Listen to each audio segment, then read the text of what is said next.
Bigyan mo ako ng anak.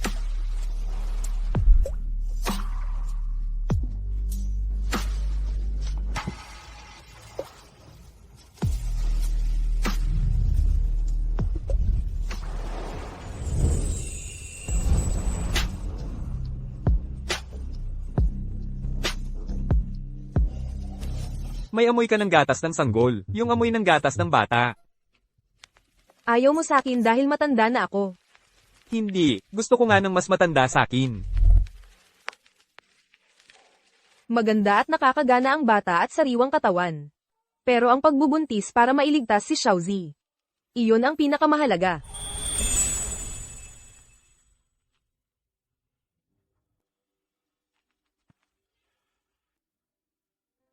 Ang tanging pag-asa ngayon, ay ang gamitin ng cord blood ng pangalawang anak para sa transplant ng pagtutugma. Ngayon, may utang ka pang 50,000.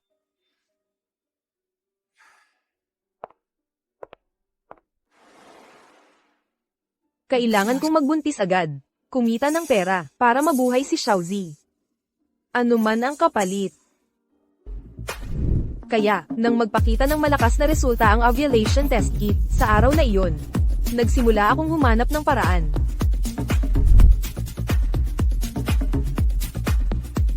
Sino sa inyo ang virgin? Ate, anong maganda sa pagiging virgin? Mas magaling ako kaysa sa iba.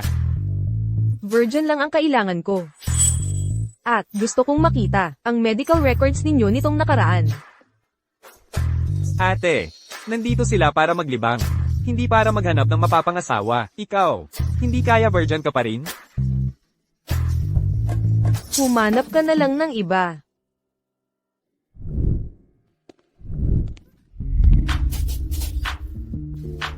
Ang bango. Ang ganda ng amoy niya. Anong gagawin mo? Tulungan mo ako. Nadroga ako. Mamamatay ako kung hindi. May karanasan ka na ba? May medical records ka ba?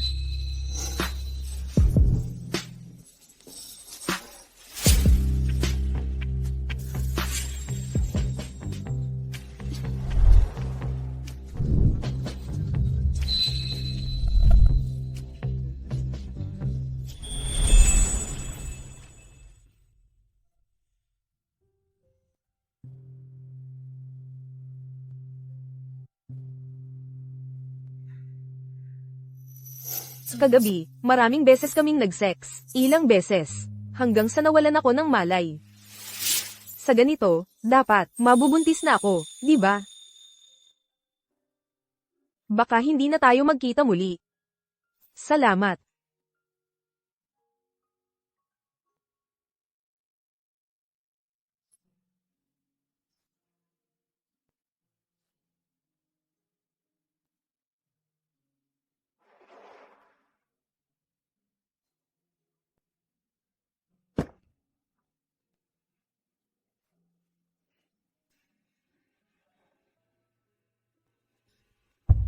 Saan siya pupunta?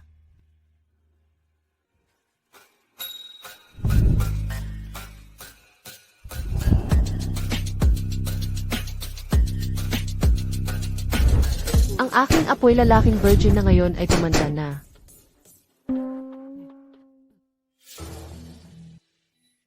Hoy, nasaan na ang manugang kong babae? 27 taon na. Ito ang unang pagkakataon na humawak ka ng babae. Ayon sa panuntunan ng mga lalaki ng pamilya Lu, kailangang hanapin ang babaeng ito at dalhin dito. Kailangan mong panagutan ang responsibilidad sa kanya. Boss Lu, ano ang mga katangian ng babaeng yon? Ako. Lumabas na kayong lahat, mabilis.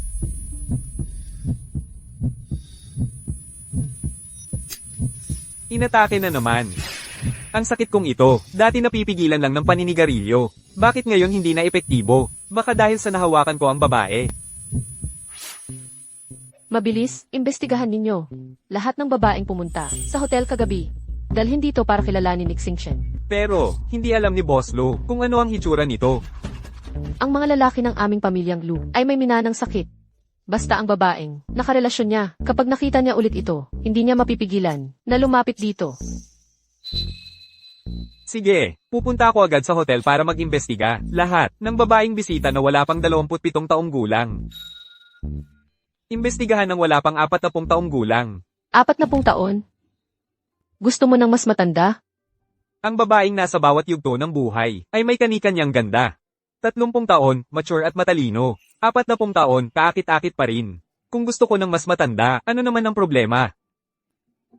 Sige, sige, sige. Magsiyasat na kayo. Kagabi, ang mga kinain niyang iyon, kahit elepante ang kinain, mababaliw iyon ng buong gabi. Baka sakali, may apo na ako. May magpapatuloy na sa aming angka ng mga lu.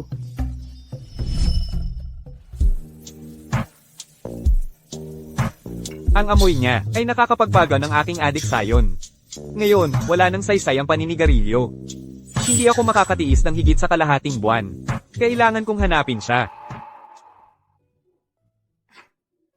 Kuya Wang, ingatan mo ang pera. Bumalik ka ulit ha. Oo, sigurado.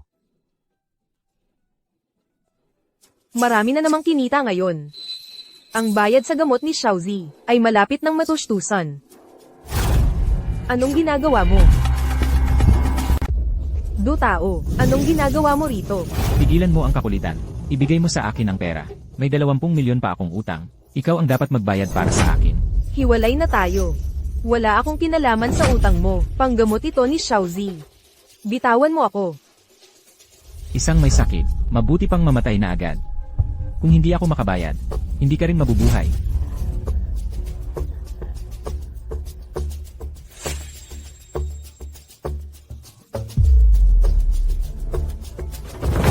Ito lang ang meron.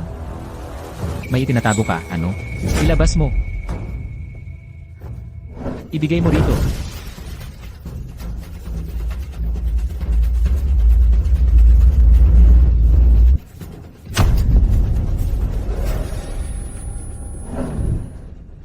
Hinampas mo ako. Ano naman kung hampasin kita? Sasabihin ko sa iyo, wala akong ibabayad para sa iyo. Kung magaling ka, dayin mo yung mana ng mayamang nobyo mo. Huwag kang magpakalat katulad ng aso. Walang pera, ipapangutang kita. Halika. Bitawan mo ako. Umalis ka. Bitawan mo ako.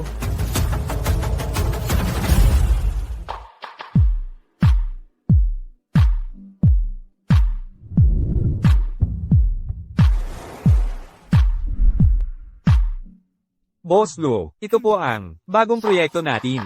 Naipaalam ko na sa tagapamahala na darating kayo para magbisita. Ginoo, tulungan niyo po ako. Linwan, akala mo ba may dumarating na boss na sasagip sa'yo? Sumama ka na lang sa akin.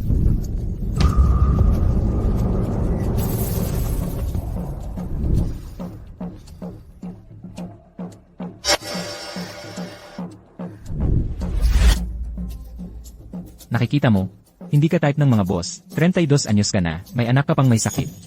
Segunda mano, segunda mano.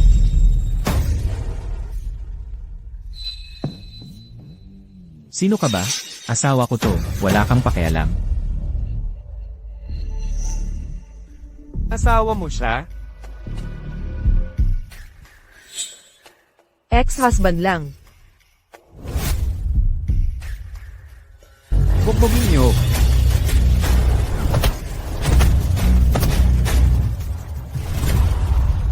Tumayo ka. Tigil na. Tigil na. Mali na ako. Mali na ako. Linwan, maghintay ka lang. Babalik din ako. Hindi pa ito tapos. TSK. Salamat sa pagtulong sa akin. Walang anuman, napadaan lang ako.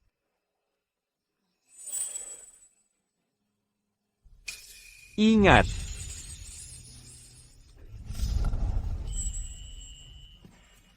Ang amoy na ito, parang katulad ng babae noong gabing iyon.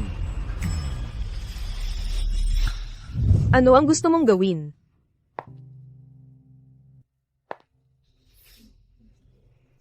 Masyadong mabaho dito. Baka nagkakamali lang ako ng amoy. Ikaw ba, noong isang araw, ay pumunta sa Grandiose Hotel? Baka nandito siya para maghiganti sa akin. Ang bagay tulad ng paghiram ng semilya para magkaanak, talagang hindi tama ang ginawa ko. Hindi ko dapat siya papayagang malaman na ako iyon. Wala.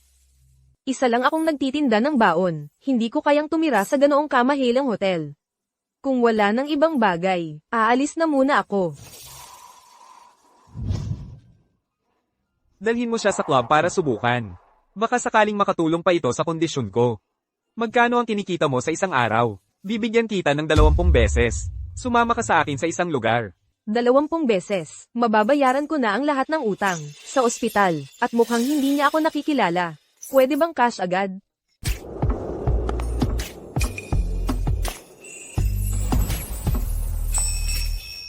Boss Lou, nagdala ka ho ng babae? Ang lalim mo pala, Boss Lou. Sa edad, parang kaedad mo. Kasintahan mo noong bata pa. Nagkakamali kayo, 32 na ako. Hindi ako kasintahan ni Ginoong Lo noong bata pa. Ha? Gusto pala ni Boss Lou ng mas matanda. Tigil na kayo sa pagtatanong. 1 linggo na ang nakalipas. Yung babae nung gabing iyon, may balita na ba? Boss Lou, maraming tao sa club nung gabing iyon. At hindi naman regular inspection. Kaya hindi kami pwedeng magingay. Pero sa loob ng 3 araw, magkakaroon na siguro ng resulta. Buti na lang hindi pa nila ako nahahanap, titiisin ko na lang. Kapag nakuha ko na ang pera, aalis na ako.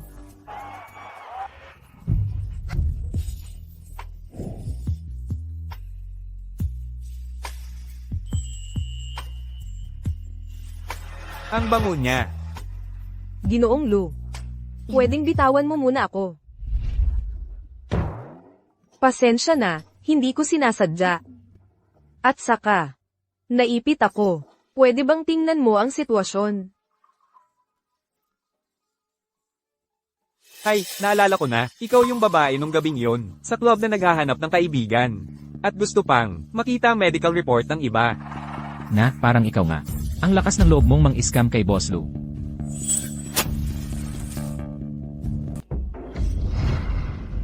Mali ang pagkakaintindi mo. Hindi pa ako nakakapasok sa ganoong mga club. Nagkakamali kayo ng tao. Sino bang aamin sa ganyan? 32 anyos ka na, huwag ka nang magpanggap na dalagita. Kitang-kita, pera lang ni Boss Lou ang habol mo. Kaya mo siya niligawan. Paano mo malalaman kung ilan na ang nakaidlip mo sa likod?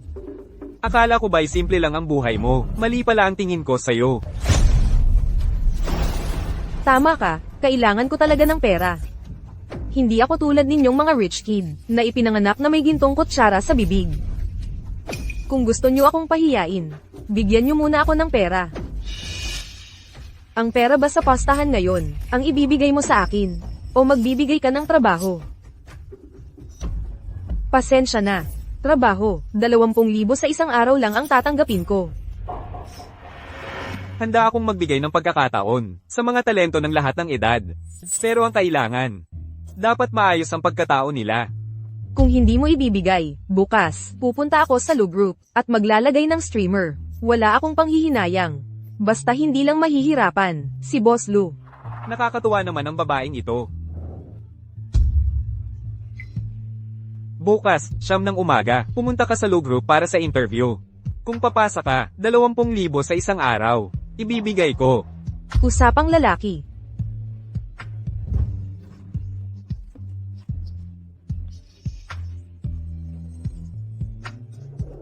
Ang babaeng gaaman sa perang ito. Hindi maaaring siya ang babae noong gabing iyon.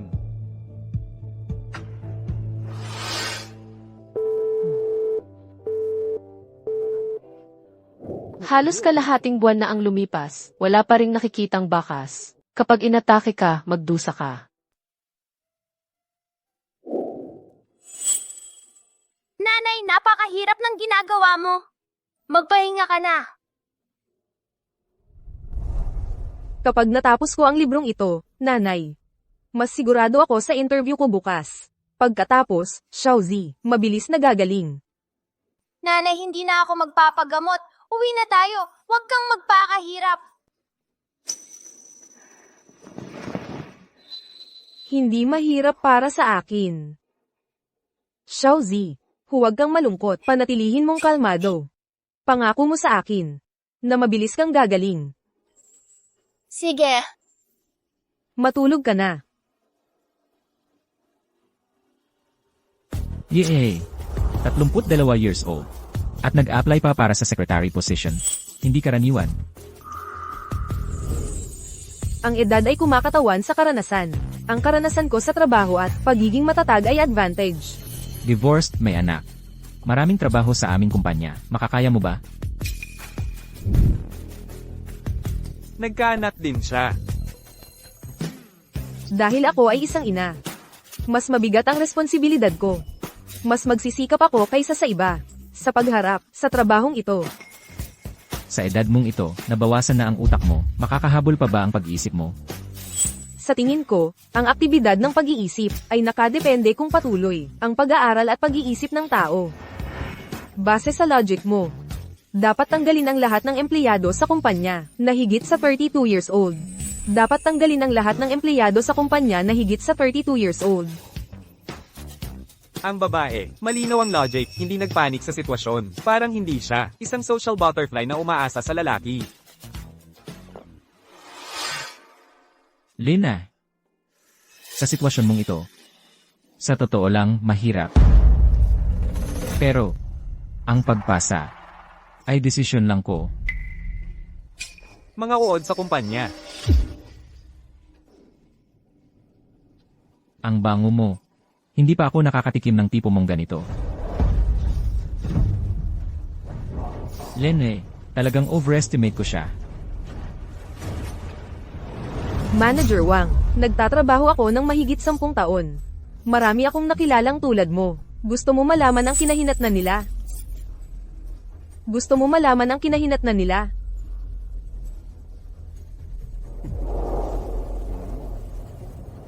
Ganito.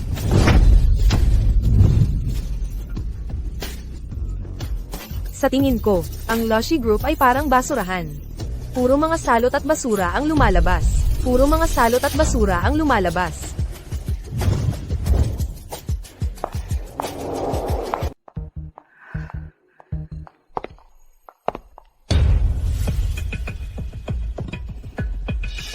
Mabilis na lumabas, kitang-kita na hindi lang alam ni MS din ang mga lalaki. Pati ang mga paraan sa trabaho, kahit si Manager Wang, ay nagbibigay ng espesyal na atensyon sa'yo. Hindi mo na kailangang maghintay ng notice. Notisahan ko ka ngayon, hindi ka pasado sa interview. Kahit napasado ako, hindi ako pupunta sa basura mong company. Ang Lu Corporation nyo ay talagang, kapag ang puno'y mali, ang sangay mali din. Sarili nyong company ay puno ng problema. May lakas pa kayong magsabi na may problema ang ugali ng iba. Tumigil ka.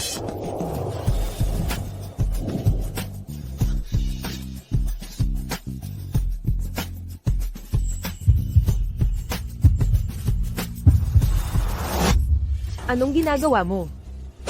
Pakiusap, itago mo ang iyong masamang bisyo. Huwag kang magpakita ng kalibugan kahit saan.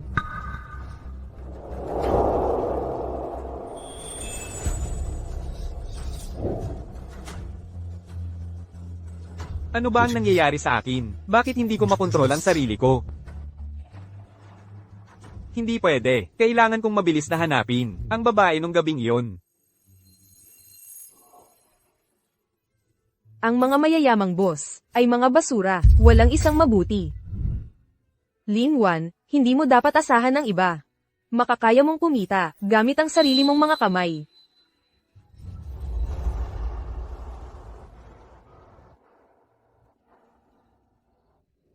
Sa wakas, nakapag-ipon ako para sa bayad ng gamot at renta. Hindi sayang ang pagod ko nitong nakaraang linggo.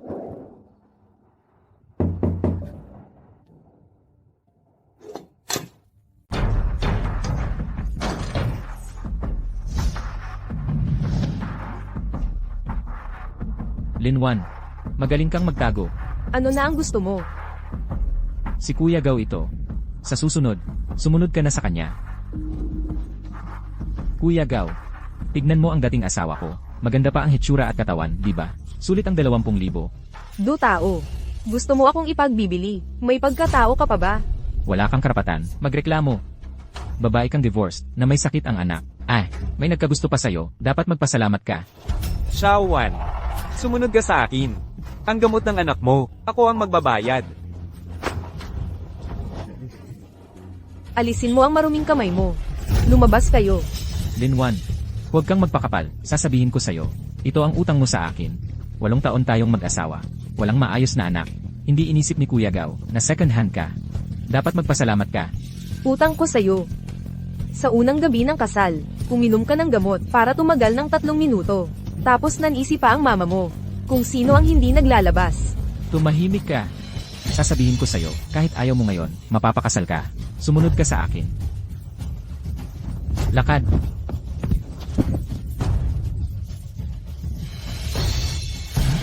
Ikaw, hindi ka ba buntis? Ha? Ako. Totoo, buntis ako. Ayos Linwan, gaano lang katagal ang divorce? Nagkaroon ka agad ng anak. Sabihin mo, kanino ang lalaki? Ang ama ng batang ito, mas bata, mas malakas, 1 beses lang, nabuntis agad. Kaysa sa'yo, 3 segundo lang, mas magaling siya ng 10,000 beses. Ako. Ito ay hindi tulad ng napag-usapan. Ang babae na may dalang sanggol. Ayoko yan. Hindi. Bro, hindi ito problema. Kung nakabuntis siya ng isa, makakabuntis siya ng pangalawa. Sa hinaharap siguradong, magbibigay sa'yo ng tunay na anak. CJ. Ganito na lang. Una, tutulungan ko kang bayaran ang bahagi ng utang. Pero ang problema sa kanyang tiyan. Dapat mong alisin. Huwag kang mag-alala. Ang hayop, tumakas pa. Sana tulungan ako ng Diyos. Sana tulungan ako ng Panginoon. Magsipagpakita na kayong lahat, para mabilis naming mahanap ang babae ng gabing iyon. Sana tulungan ako ng Panginoon. Sana tulungan ako ng Diyos. Ma'am. Nang gabing iyon, ang babae kasama ng binata, nahanap na. Nasira ang CCTV ng hotel. Ang CCTV ng bar ay nabura rin. Pero sinuri namin ang gabing iyon. Lahat ng babae na pumasok at lumabas sa hotel. Siya lang ang pumunta sa bar. Tumutugma sa galaw. Chen Xing. Tingnan mo, nahanap na ang asawa ng apo ko. Talaga nga, ang gusto mong mature na tipo. Hindi siya. Paano hindi siya? Kahit walang kikis. Pero, siya lang ang pumunta sa bar ng gabing iyon, at pumunta sa hotel. Lola, ito ay isang babae na planado. Humahabol sa lalaki para sa pera. Hindi siya ang babae ng gabing iyon. Hay naku, ng gabing iyon hindi mo nakita ang mukha niya. Bakit mo siya binabastos?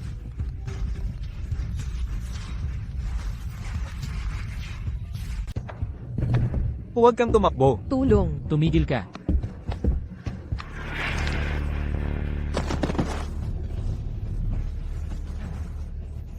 Takbo ka pa. Bakit ka tumigil? Sumama ka na lang ng maayos sa akin. Hindi ka na mahihirapan. Hindi. Ang aking anak. Ang anak ko. Hoy, Bakit natapos ang tawag? Ang manugang ko, may nangyari kaya sa kanya? malamang panibagong pakulo na naman niya ito. Gusto niya akong lokohin gamit ang drama. Huwag mo na siyang pansinin. Aray, sumisigaw siya ng tulong. Paano kung may totoong nangyayaring masama? Anong gagawin natin? Sensing. Kahit anong sama ng loob mo sa kanya, buhay pa rin iyon ng isang tao. Sagipin mo muna siya. May nangyari kaya talaga sa kanya? Sige na. Budha, ipag-adya mo siya. Jesus, ipag-adya mo siya. Ipag-adya ninyo siya. Linwan, isip-isipin mo. Buntis ka ngayon, mag-isa ka lang. Hanggang saan ka abot? Kahit mamatay ako. Hindi ako sasama sa inyo. Ikaw. Ita, sinong higo ang yan? Ano ba, gusto mo ba akong patayin?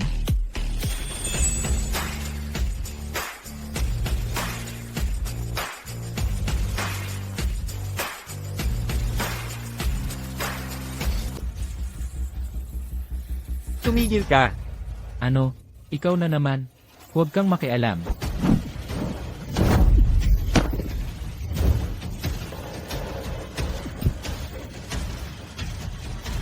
Huwag. Ang babae ang hindi marangal. Hindi ko siya hinahamak. Ang dinadalang tao niya ay bata. Patahimik mo siya. Opo, Presidente Lo. Huwag.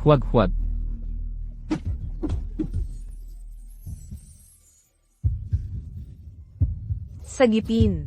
Ang bata ko.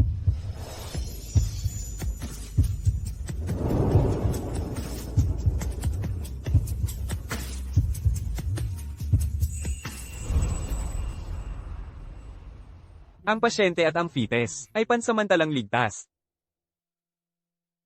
Presidente Lo. Nagbubuntis pala si MS Lin. Posible ba na siya talaga ang babae sa gabing iyon?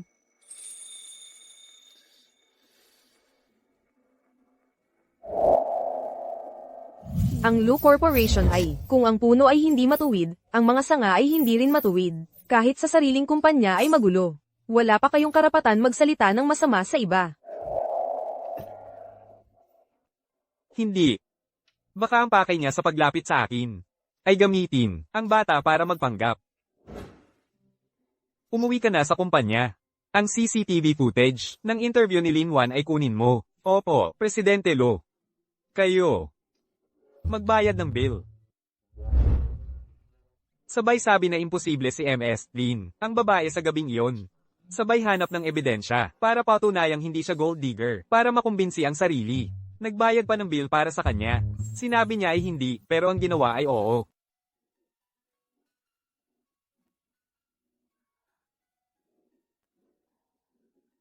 Ako. Bakit ako nasa ospital? Gising ka na pala. Yung ginoong nagdala sa iyo dito. Parang may inasikaso at umalis. Yung ginoong. Iyon.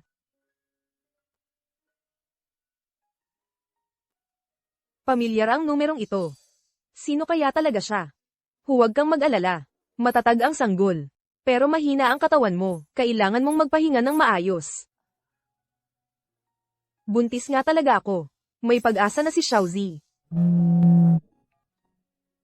Miss Lin, oras na para magbayad ng bill sa ospital. Sige. Aasikasuhin ko agad.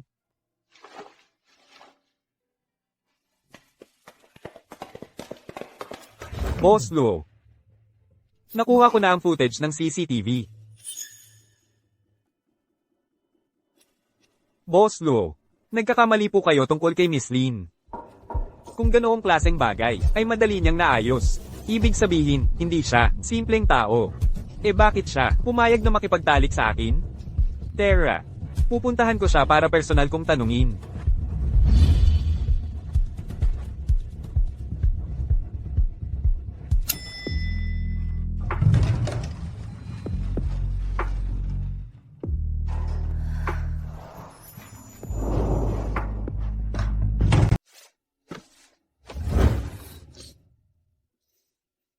Nasaan si Lin Wan? Nag-receive ng tawag si MS Lin. Umalis na siya sa ospital.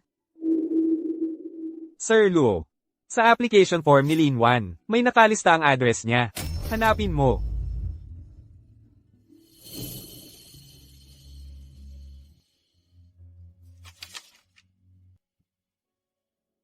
MS, Lin, buntis ka. Ang susunod na treatment ni Xiaozi ay napakalaking halaga. Anong plano mo? Buntis lang ako. Hindi ako disabled. Habang ako ay makakagalaw, makakakita pa ako ng pera.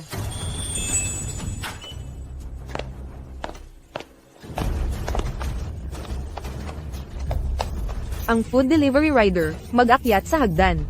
Hey!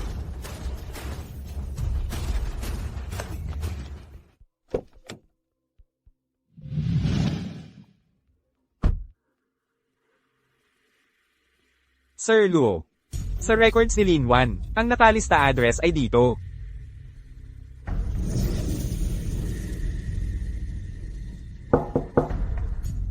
Ay, sino ang hinahanap mo?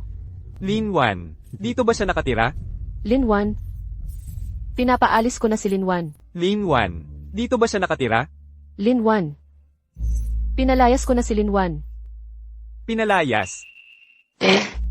2 buwan na siyang sunod-sunod, hindi na makabayad ng upa. Hindi naman ako nagbibigay ng limos. Boss Luo, kung si Miss Lin ay talagang gold digger, bakit pa siya napunta sa ganitong kalagayan? Nagdadalang tao ng anak mo, hindi ba dapat noon pa niya sinamantala para pagkakitaan ka? Hay, kung marunong siyang mangakit ng lalaki, sa ganda niya, siguradong yumaman na siya. Kailangan pa bang manatili sa bulok kong lugar na ito, nagtipid at nag-ipon, nag-aalaga ng batang may sakit? Gumigising ng maaga at nagtatrabaho hanggang gabi para kumita ng kaunting pera. Lahat napupunta sa bayad sa gamot. Ako, sasabihin ko, dapat siyang umasa sa lalaki. Bakit pa niya pinipilit magpakasanto? Nagdurusa lang siya. Alam mo ba, kung may iba pa siyang kamag-anak,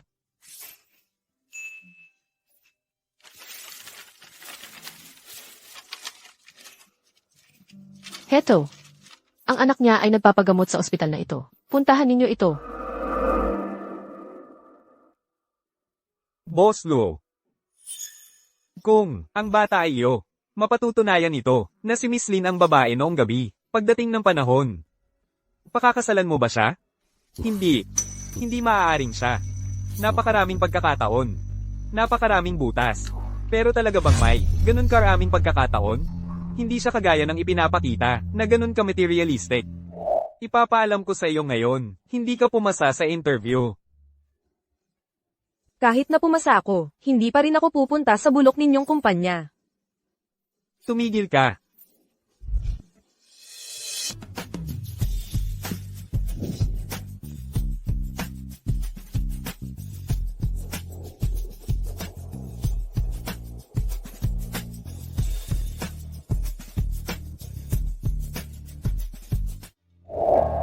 At ang amoy niya.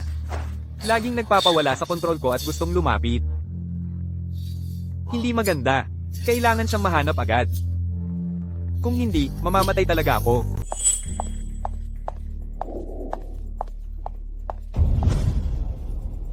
Mahal, dumating ka na.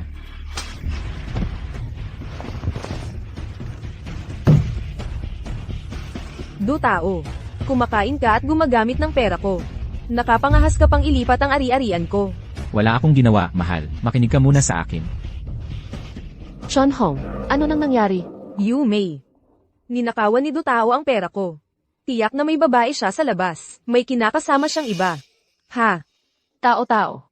Si Hong Hong ay ang pinakamatalik kong kaibigan. Huwag mong sasaktan siya.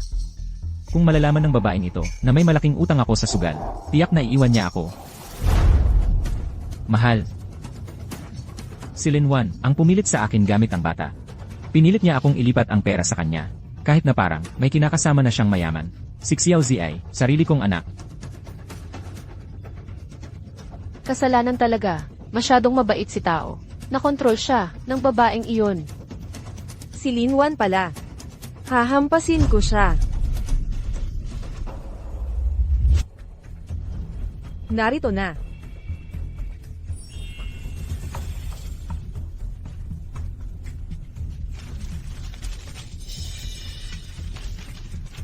Naku, Nagkakalat ng pera pampalibing sa harap ng ospital. Napakasama naman. Kayong mga tao. Anong ginagawa ninyo? Dinadalhan ka namin ng pera para sa iyong anak na namatay ng maaga. At sa asawa mong lalaki para gamitin sa daan patungo sa kabilang buhay. Yao Chunhong. Kung susumpain mo pa ang anak ko, makikipagpatayan ako sa iyo. Hoy. Makinig kayo, mga tao. Ang babaeng ito, dibosyada na. May iba ng kinakasama. Nangungupa pa sa dating asawa. Gusto mo ba kaming patayin? Lin Wan, marami ka nang nakuha. Tumigil ka na. Huwag mo nang ubusin ang dugo ko. Hindi na ako yung reserba. Maganda naman pala ang dalaga. Napakalupit ng plano. Mayaman ang kinakasama, nangungupa pa sa dating asawa. Hindi ito mabubuo sa nobela. Do Tao. Huwag kang magsinungaling. Noon, gusto mo akong ipagbili para mabayaran ang utang mo sa sugal. Ang ginoong iyon ang tumulong sa akin. Matapang ka bang sabihin kay Yao Chunhong na ninakawan mo ang pera niya para mabayaran ang malaking utang mo sa sugal? Nagbibintang ka. Mahal, huwag kang maniwala sa kanya. Pera lang ang habol niya, kahit anong kasinungalingan gagawa. Lin Wan, may ibang lalaki ka na ngayon. Ayaw mo sa amin, tapos ikaw pa ang nagreklamo. Ang anak ko, ikaw pa ang nagbibintang. Talagang, babaeng pala anak. Muntik na ako maloko. Haba rin siya, para makita ng lahat anong klaseng babae siya, para hindi ka na makapanloko. Bitawan mo ako.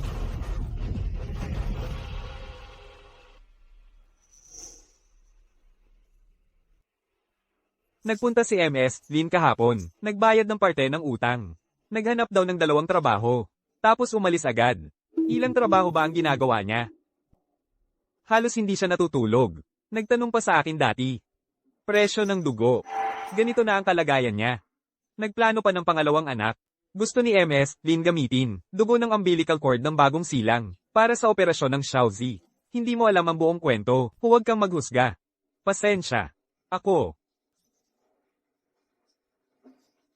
Kaya hindi na niya inalintana ang dignidad.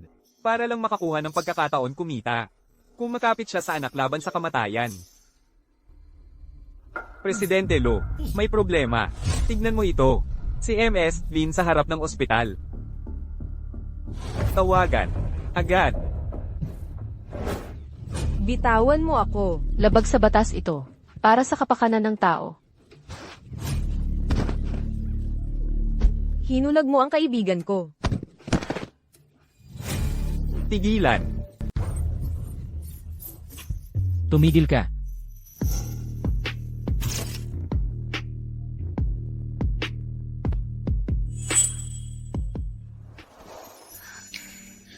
Umuna kang tumayo.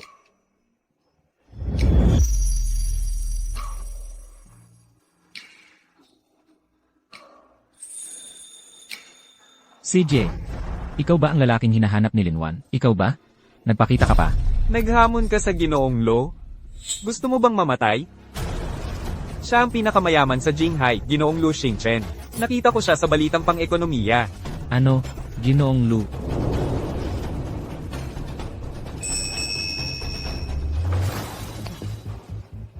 Ginoong Lu, ipatawad mo ako. Wala akong kinalaman dito. Si Yao Chonhong, siya ang gustong manggulo kay Linwan. Hindi ko siya mapigilan. Mabilis, mag-apologize kay Ginoong Lu. Du tao, ikaw. Ginoong Lu, huwag kang maloko ng babae. Siya ay hindi na gusto ng aming pamilya. Kunin siya para sa akin. Ayaw kong marinig ang mga chismis at mga gulo. Paano dapat ito tratuhin? Gawin ang dapat gawin. Dalhin sila sa enforcement office.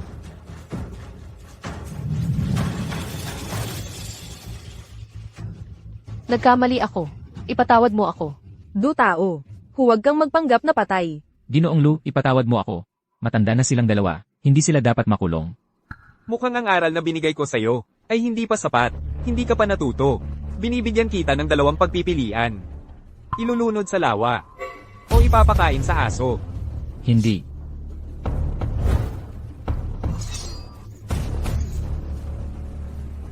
Ginoong Lu, pakiusap, ipatawad mo ako. Wala akong pasensya. Pumili.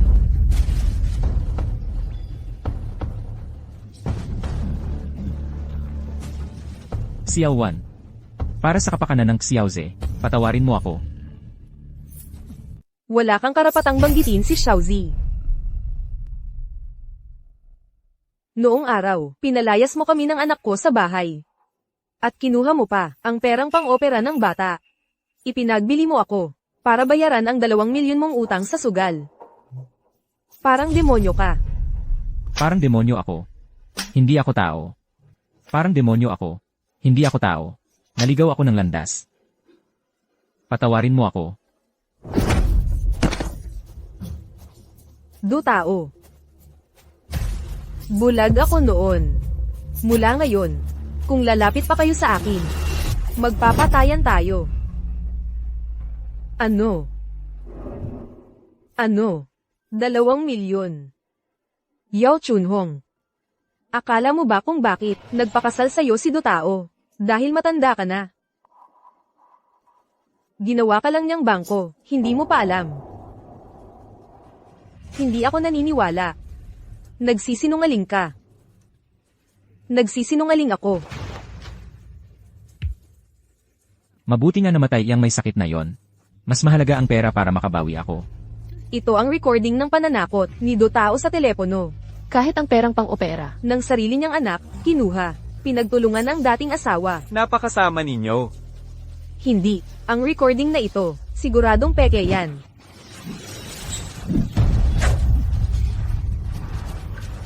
Kung mahilig kayong gumawa ng gulo, hayaan ninyong gisingin ng tuluyan kayo. Ayokong makita ko pa sila dito sa Jinghai. Sige.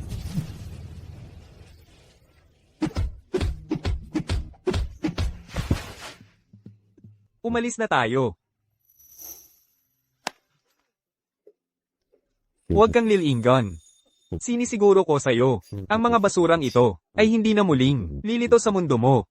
Salamat. Salamat sa pagligtas mo sa akin muli. 2 beses na kitang niligtas. Ikaw, hindi ba, oras na para magsabi ka ng totoo?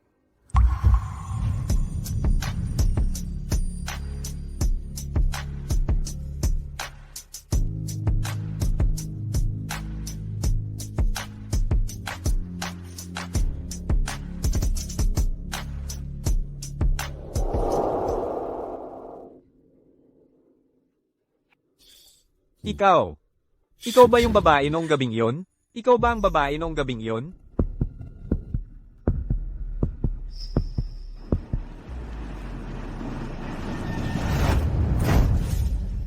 Lin Wan. Tumawag ka ng doktor agad?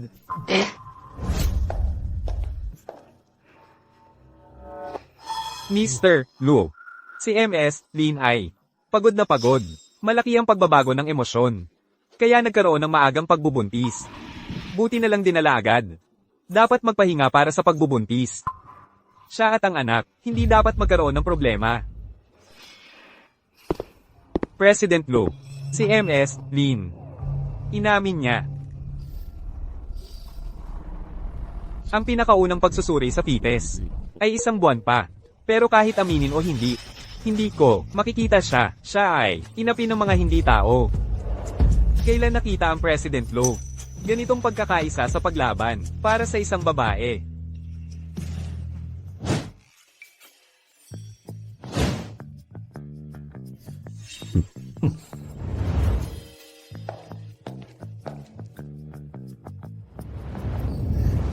Lola, ano? Ikaw pa ang nagtatanong. Kung hindi sinabi ng assistant mo, hindi ko alam na ang apo ko ay inapi. Ikaw rin. Bakit hindi mo napansin? Sige na, dadalhin ko ang mga regalo para bisita ang apo ko.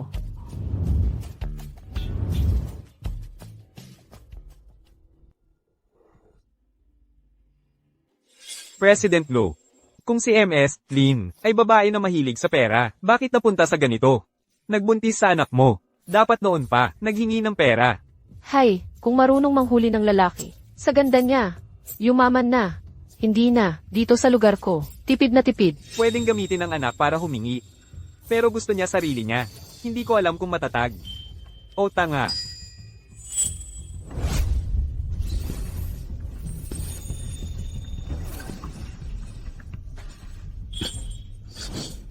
Himatay pa siya. Hindi ko samantalahin ang kalagayan niya.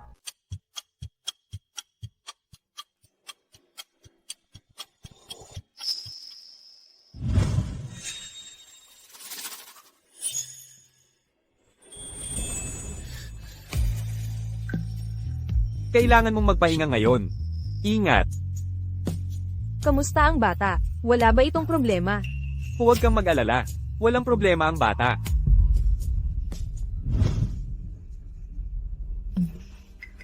Jilu. Salamat sa pagligtas mo sa akin. Ang pera para sa ospital. Kasama ang bayad sa pagpasok. Ibabalik ko sa iyo. Nagdadalang tao ka. Kailangan ng pera. Bakit hindi mo ako pinag-extort? Pamilyar ang amoy. Kahit wala pang anumang ebidensya ngayon. Ang mga palatandaan ay nagpapatunay sa gilid na siya ang babae ng gabing iyon. Jilu. Kahit mahirap ako, may konsensya pa rin ako bilang tao. Sinabi mo na nga itong extortion. Hindi ba ito ilegal? Kung wala ng ibang bagay, aalis na ako. Aalis? Saan mo dadalhin ang anak ko? Si Lu Xingchen, ang tanging supling ng kanilang pamilyang Lu. Tiyak na darating sila para agawan ako ng bata. Hindi dapat malaman nila. Presidente Lu, nagkakamali ka. Ang batang ito, hindi iyo. Nagagalit siya dahil sa nangyari noon. Kaya hindi siya gustong umamin. Lin Wan. Noon, nagkamali ako at inisip na gold digger ka. Talagang napakabilis ko maghusga. Humihingi ako ng paumanhin sa'yo. Sorry. Pananagutan ko ang lahat para sa'yo. Siya, ang pinakamayamang CEO, ay humingi pa ng tawad sa akin. Hindi ko inakalang hindi siya nadala sa maling landas. May ganitong pag-iisip at kamalayan siya. Huwag kang mag-isip ng labis. Hindi ako umiibig sa'yo. Ayoko lang masabihan ng iba na ako ay isang taong walang pananagutan. Salamat. Ikaw rin, huwag kang mag-alala. Hindi naman ako ganoon ka-vain. Tungkol naman sa pananagutan. Hindi na kailangan. Ako, nasaan ang manugang kong babae? Siawan, gising ka na pala. Naku, sobrang kinabahan ang lola ko para sa iyo. Ito kasi ang una naming apo sa tuhod ng pamilya Lu.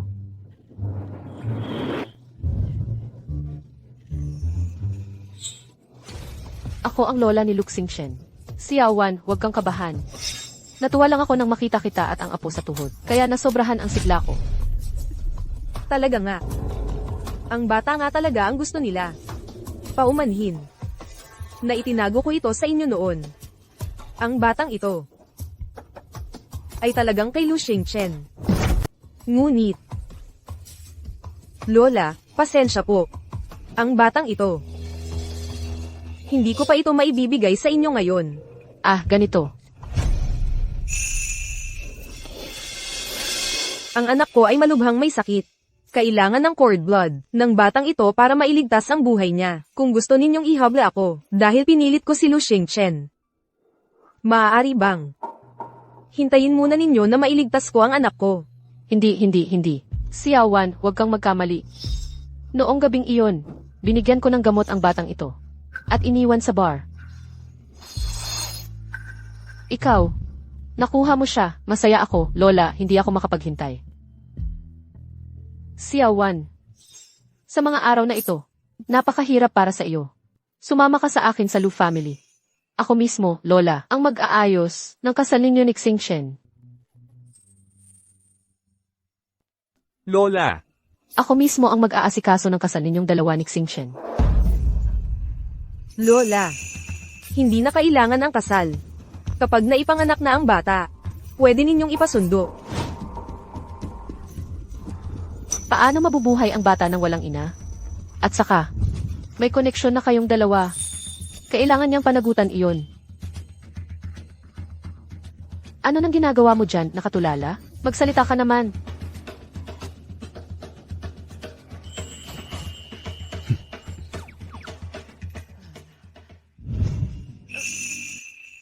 Ang mga pagsasama na magkalayo ang estado sa buhay. Bihirang magtagumpay.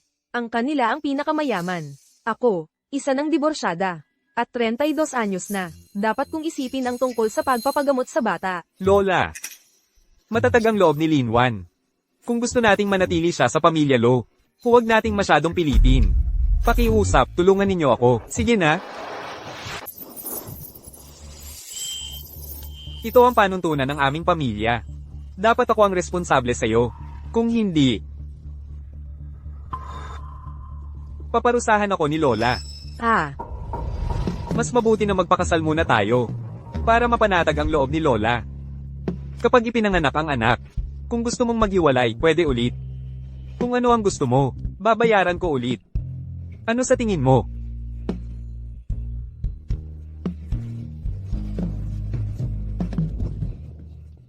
Siawan, huwag kang magmadali.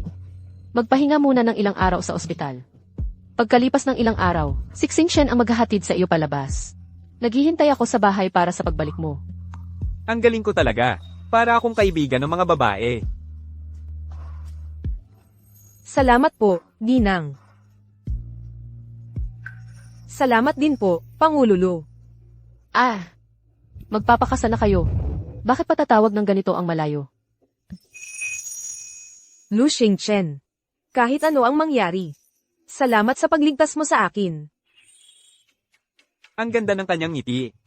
Sa pagtingin lang sa kanya, ang addiction ko ay gumaling ng malaki.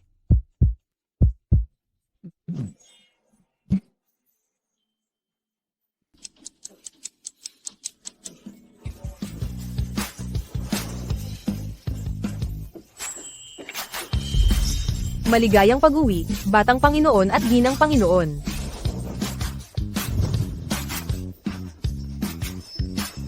Mabuting anak. Sa wakas, nakauwi na kayo. Namiss ko kayo nitong mga araw. Halika. Xiaowan. Ang habang buhay na lock na diwang Lu. Ito ay para sa future apo sa tuhod. Sa bank card na ito, mayroong 50 milyon. Ito ay allowance mo mula sa lola. Agad ay Diwang Lu, at black card na 50 milyon. Ang mayayaman, talagang pareho sa short dramas, sa pagbibigay ng regalo. Tanggapin mo. Ito ay pagmamahal ng lola. Si Lola Lu ay matanda na. Ang gusto niya ay mabuti ang anak. Ang pagtanggi ay magpapasakit sa kanya. Sa susunod, itago ang lahat pag nag-divorce. At ibalik sa kanila. Salamat, Lola Lu. Huwag kang mag-alala. Aalagaan ko ang pagbubuntis. Mayordomo, dalhin sa room ni Xiaowan. Opo. Ay.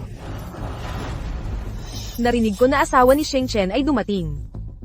Ako rin, sumama sa kasiyahan. Hindi in-invite, walang asal. Hoy, ate. Ano ba yan? Bilang lola ni Sheng Chen at ni Xiaowan, dapat lang na dumating ako para makita siya. Ito kasi.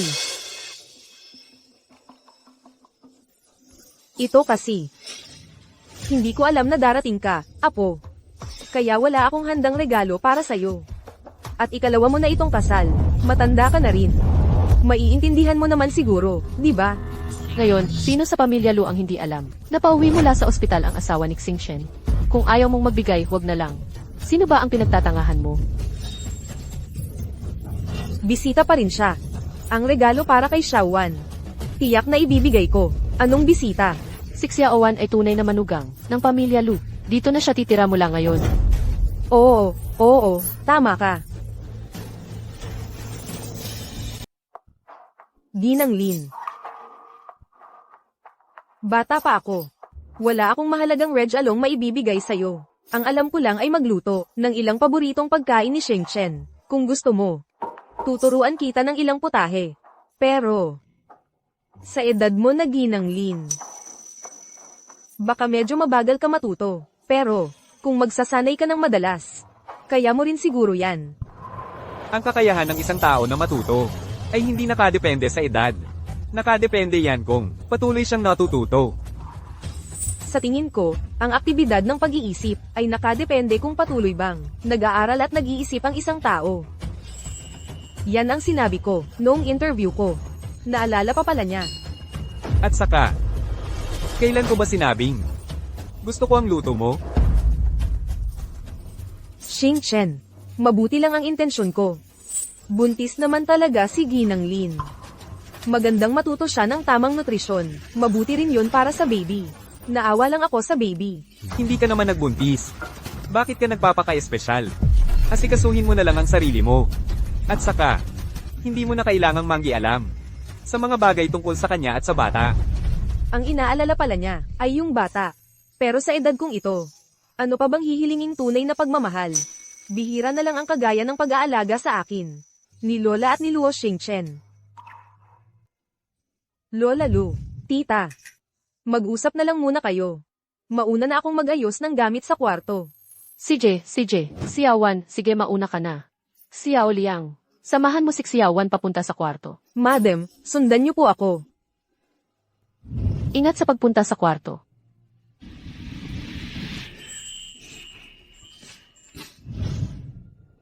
Zhao Sisi. Wala kang ibang advantage kundi mas bata ka kay Lin Wan. Anong, ipinagmamalaki mo para sa akin? Ang edad ang pinakawalang kwentang bagay. Gusto ko talaga siya kahit mas matanda siya sa akin.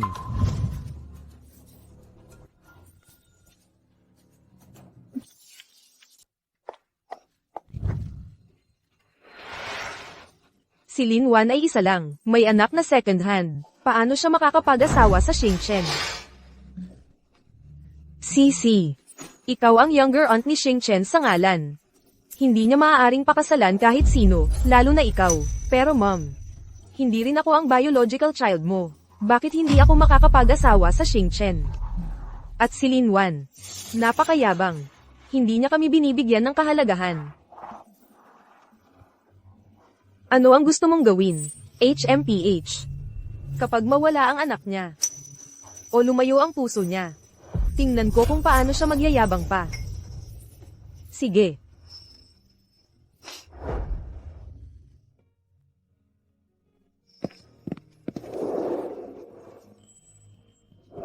Bakit namamaga ang paa mo?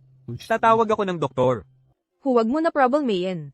Normal lang namamaga ang paa kapag buntis. Mas mabuti kung masahe lang. Parang siya ay nagdadalang tao noong nagbubuntis siya sa unang anak.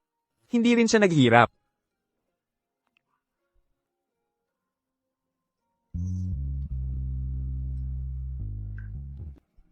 Tutulungan kita. Hindi ako ganito kaseryoso noon, sa pagtingin sa Lu Xingchen. Siya ngayon. Medyo gwapo pa. Ako. Maaari ba akong yakapin ka?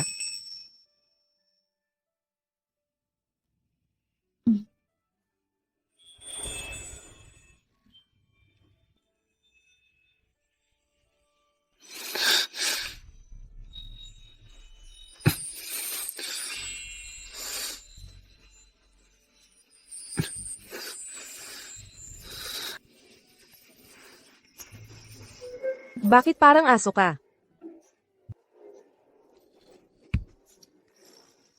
Ako. Aso.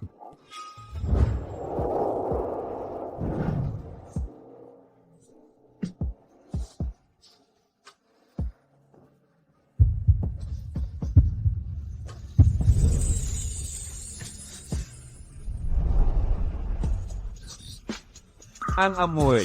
Parang katulad ng babae noong gabi.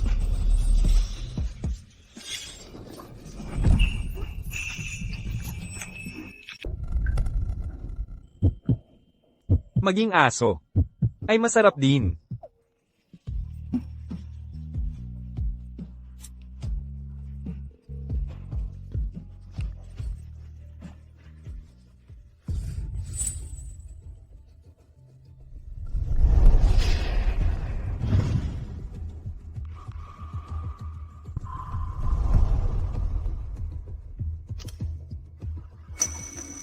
Mama, nagtatrabaho ka pa ba? Nagpapahinga ako ngayon, Mama. Late na ngayon. Bakit hindi ka pa natutulog, Xiaozi? Mama, may nagsabi kanina may bagong tatay ako, Mama. Totoo ba? Xiaozi. Saan mo nalaman? May dalawang nurse sa pintuan na nagsabi. Noong nakaraang araw, sinaktan ng mama at may bagong tatay. Xiaozi. Wala akong bagong tatay para sa iyo, Mama. At hindi ako sinaktan. Huwag kang mag-isip ng ganyan ngayon. Hindi ito makakatulong sa kondisyon mo. Kung dahil sa Xiaojian nahihirapan ang buhay, Mama, maghanap ka pa rin ng bagong tatay na magiging mabuti sa iyo. Xiaozi, matapos mong makipag-usap sa Mama, dapat matulog ka na oh. Good night, baby. Oo, paalam, Mama.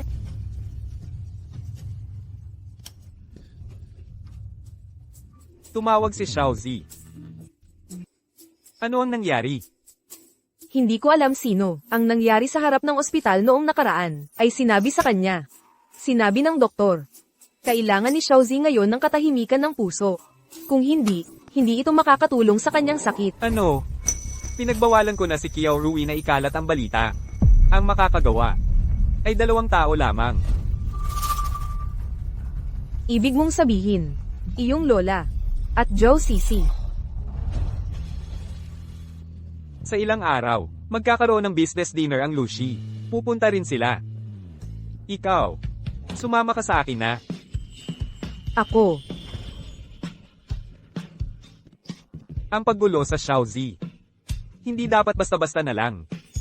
Bilang kanyang ina, hindi dapat basta-basta na lang. nag-aalala talaga si Lu Xingchen sa kalagayan ni Xiaozi.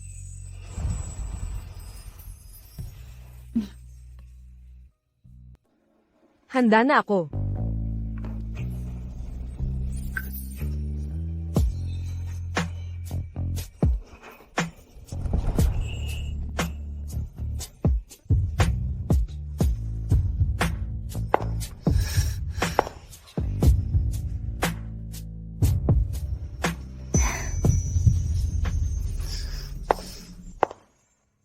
Di ba? Medyo kakaiba. Huwag kang gumalaw.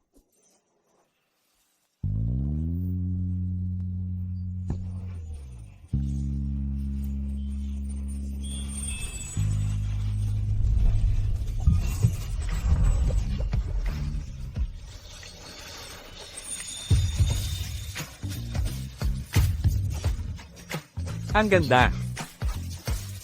Bigla, medyo ayaw kong dalhin ka sa labas. Ipakita sa kanila. Anong pinagtatawanan mo? Parang feeling ko ikaw. Medyo cute.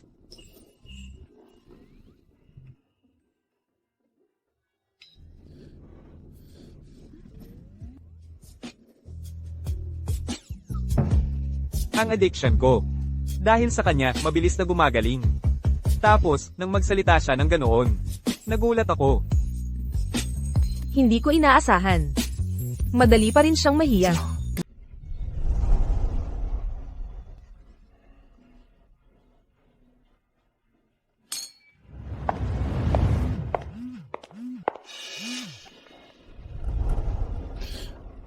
Sige, pupunta na ako. May biglaang lakad ako. Baka sandali lang ako sa labas. Ikaw lang mag-isa, kaya mo ba? O kaya, Okay lang. Mauna ka na. Hintayin kita dito.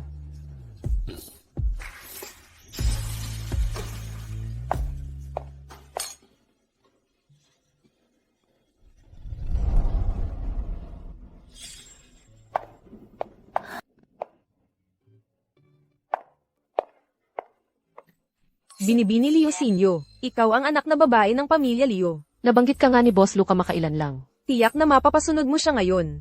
Hala, wag muna kayong magkumpiyansa. Pero, may nabalitaan ako, binanang bisyo ng mga lalaki ng pamilya Lu. Kapag nakipagtalik sila sa isang babae, hindi na nila mapipigilan. Kung ganon. Kung makipagtalik ka kay Boss Lu, hindi ka na niya iiwan. Nga, parang yan na ang pinakamabisang paraan para mapasunod siya. Mga anak mayaman din naman kayo. Paano ninyo nagagawang gamitin ang inyong dignidad bilang puhunan para makapasok sa pamilya? Ano ang tingin-tingin? Sino ka? Para rin kay Luxingchen ang punta mo dito, di ba? Narinig ko lang kayong nagsasabi na may bisyo ang mga lalaki ng pamilya Lo. Kaya gusto mong makapasok sa pamilya gamit yon. Payo ko sa inyo, ang sarili pa rin ang pinakamahalaga. Huwag mong gamitin ang katawan mo bilang pambarter. Ang ilang balita. Pakinggan mo na lang. Nagmamalinis ka pa. Ang mga babaeng pumunta dito ngayon. Sino ba ang hindi nagnanais umakyat sa mataas na sanga ng pamilya Lu? At saka, ang balitang ito ay galing mismo sa tiyahin ni Luxingchen. Duda ka pa sa kanya? Joe Sisi. Walang dahilan para sabihin niya sa labas ang bisyo ng pamilya Lu. Teka. Ito sa lig mo. Ang mahal pala ng kwintas na ito. Sana hindi ko na lang ito isinuot. Masyado itong nagpapapansin. Ang kwintas na ito, ni minsan ay hindi ito ipinakita, ni Jilu noon. Ang suot mo, hindi kaya peke lang yan. Peke ang suot mo at naglakas loob ka pang pumunta rito. Hindi ka ba nahihiya? Sige, kung ano ang sabihin nyo. Pakiusap, makikiraan po. Peke ang suot mo at ang yabang mo pa. Tingnan mo ang gagawin ko sa'yo.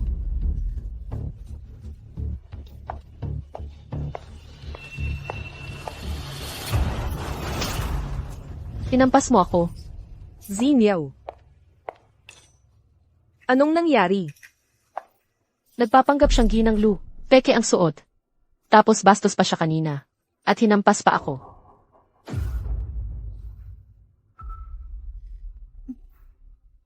Binibining Lin. Alam kong nagkakilala kayo, ni Xingchen noon. Pero hindi ibig sabihin noon ay, pwede mo nang ipilit ang sarili mo, bilang ginang Lu.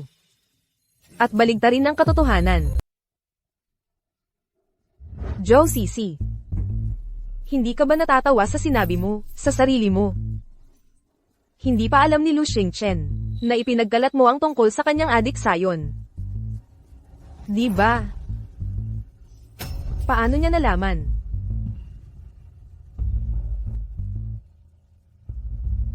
Gusto ko lang sanang gawing tupa si Liu Zinyaw. Na mauuna. Tapos ako ang magliligtas kay Xing Chen. Para lang magyabang.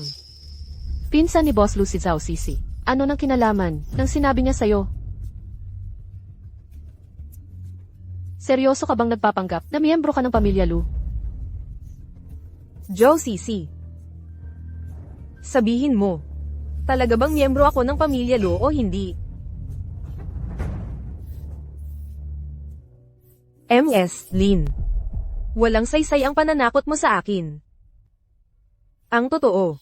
Ganoon talaga ang sitwasyon. Talagang sinungaling.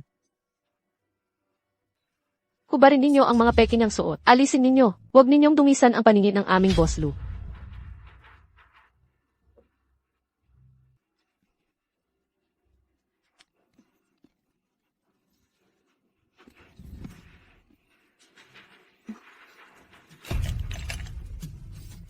Hindi dapat ginagawang malamig ang buntis, di ba? Kapag nabuhusan ka ng isang balde ng malamig na tubig. Tingnan natin kung makayanan pa ng sanggol.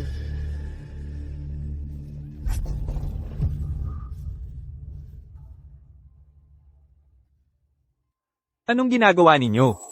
Anong nangyari? May nagpapanggap bilang Averett Lu dito. Nakapasok sa party. Suot ang peking alahas. At nanakit pa ng tao. Dalhin ninyo siya palayo. Isa-isa, baligtarin mo lang ang katotohanan, no? Zhao Sisi. Akala mo ba walang CCTV dito? Malinaw na nakita ko.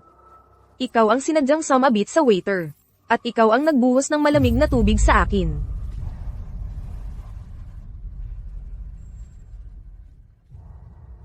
Ikaw naman talaga ang nagdusa sa sarili mong gawa. Tingnan ninyo. Mukhang totoo pa ang peke. At saka, Lin Wan. Ikaw ay, may anak ka na. Ikaw pa rin. Hindi ko inaasahan. Akala ko maganda ka pa naman. Akala ko katulad mo kami. Anak ka ng sinong mayaman? Akala ko'y second-hand goods ka pala. Sa katulad mo, karapat-dapat ka bang makipag-agawan kay President Lu? Ikaw. Nakakahiya ka sa aming mga babae. Zhao Sisi. Wala kang hiya na banggitin ang anak ko. Ano naman kung nagkaanak ako? Ito ang karapatan ko bilang babae, at pagpili. Wala ba kayong nanay? Kapag nagkaanak ang isang babae, hindi na ninyo siya kinikilalang babae. Ako. Kayong mga dalagang mayaman. May magandang daan naman, ayaw mong tahakin. Araw-araw, iniisip mo lang kung paano umangat gamit ang katawan mo. Sino ba talaga ang marumi? Ako. Ikaw ang naghasik ng away, sa harap ng anak ko. Sinasabi mong nakikipagrelasyon ako sa mayaman, at binubugbog ng asawa ko. Tama ba? Ako. Totoo naman ang sinasabi ko. Anong paghahasik ng away? Zhao Sisi, kung may mangyari man sa anak ko, kahit anong masama, papatayin kita. Sino ang nagbigay sa inyo ng lakas ng loob para saktan siya? Tumigil ka.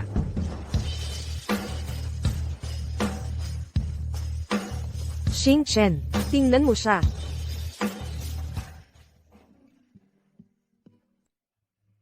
Lin Wan, kumusta ka? Gusto mo bang hatid kita sa ospital? Gusto ko nang umuwi.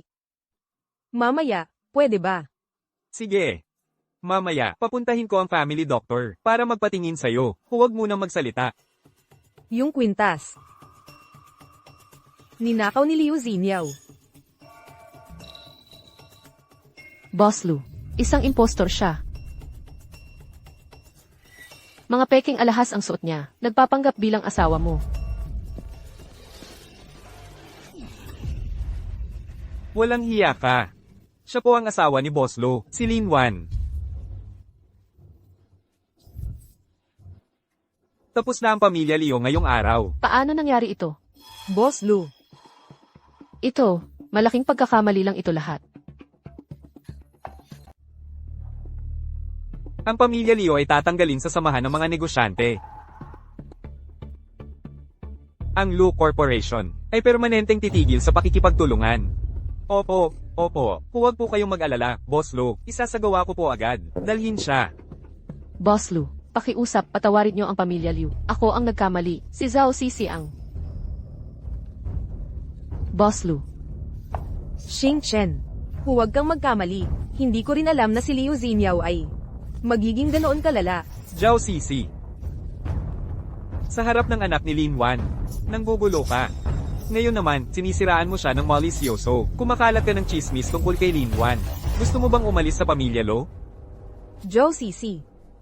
Nagtataka ako. Kahit wala ako, at ang sanggol sa aking sinapupunan. Ang kayamanan ng pamilya Lu ay hindi dapat mapunta sa'yo. Napupuot ka sa akin ng ganoon. Baka naman, kay Lu Xingchen, may hindi dapat na iniisip.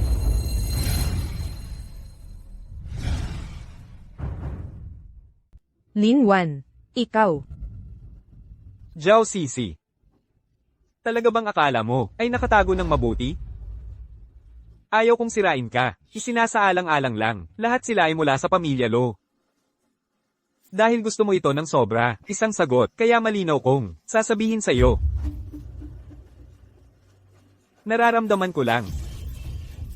Masama ka.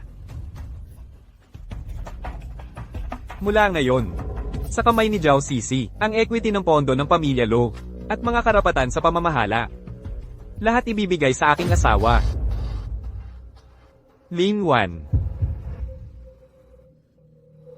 Hindi. Akin iyan. Hindi ako nasisiyahan. Kaya huwag ka nang manatili sa pamilya Lo. Huwag. Hindi. Hindi. Ibibigay ko. Lu Xingchen. Wala akong karanasan sa pamamahala ng pondo. Hindi ko ito maaaring tanggapin. Ang mga pondong ito para sa charity ay hindi malaki ang sukat. At saka, kailangan mong matutong magpalakad ng bahay sa hinaharap. Kailangan mo ring matutunan ang kaalamang ito. Aalis na ako. Tumigil ka. May isang utang na hindi pa naayos. Huwag kang magmadaling umalis. Ano ang gusto mo? Kanina, ang aking asawa ay naging mabait. Nagpakita ng awa. Ngayon, ibabalik ko ang lahat sa'yo.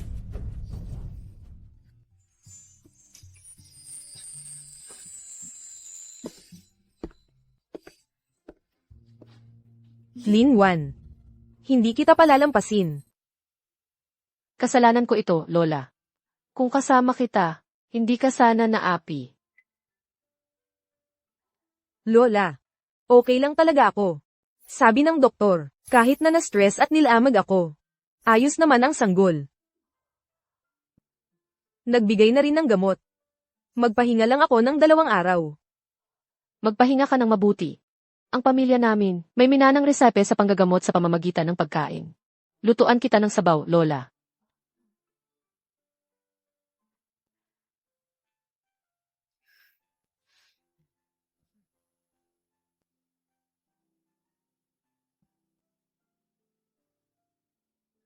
Ang bilis mo kasing mag-init ng ulo.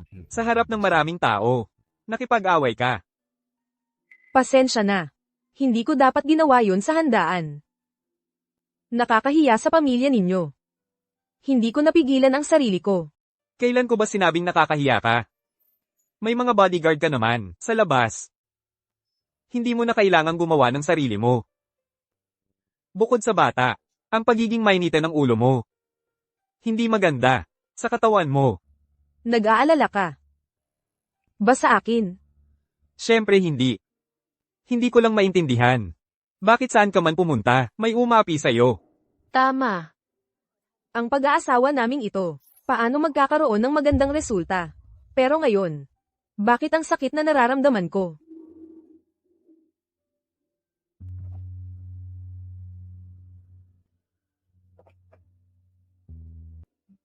Ako na lang. Bakit ganoon pa rin siya sa akin? Napaka-formal. At malayo. Ako. Pwede ba kitang yakapin? Ang ganda mo. Bigla akong ayaw kong dalhin ka sa labas para ipakita sa kanila. Bakit kang umingiti? Naisip ko lang. Ang cute-cute mo. Kanina, nahabag lang ang asawa ko. Nagbigay sintensya. Ngayon, ibibigay ko ng buo sa'yo.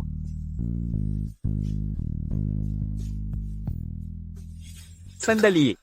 Kung ganoon ako ka-concern sa kanya, hindi siguro.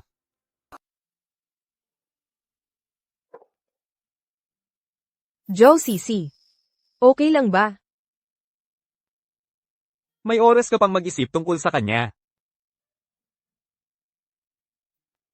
Isinumbong niya sa iba, yung tungkol sa adik sayon mo. Nag-aalala lang ako para sa'yo. Wala akong pakialam. Kaysa sa adik sayon. Mas iniintindi ko, yung inapi ka. Lu Xingchen. Bukas. Gusto mo bang sumama sa akin, para dumalaw kay Xiaozi? Sige. Bago tayo dumalaw kay Xiaozi bukas. Samahan mo muna ako sa isang lugar. Saan? Malalaman mo pagdating natin doon. Pinapayagan niya akong makita ang anak niya. Mukhang unti-unti na siyang tumatanggap sa buhay sa pamilya Lo. Mabuti naman. Ginang. Binibini. Ginoong Lu. Tuloy po kayo.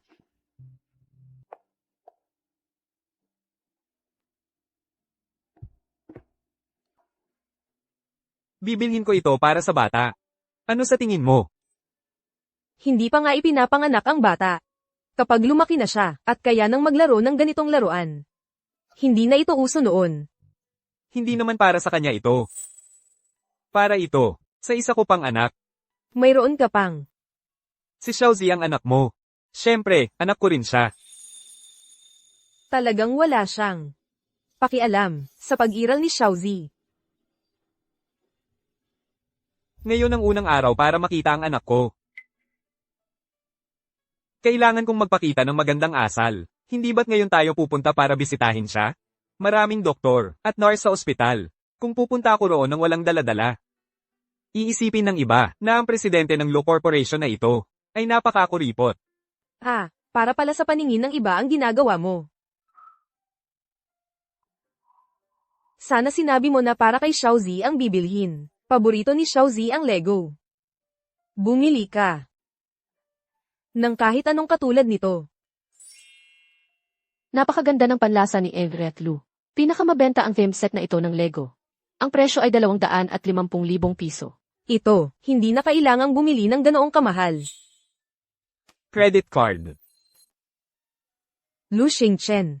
Alam kong hindi ka nagkukulang sa pera. Pero si Xiaozi, 8 pa lang ang edad niya. Ang hirap masyado nitong Lego set.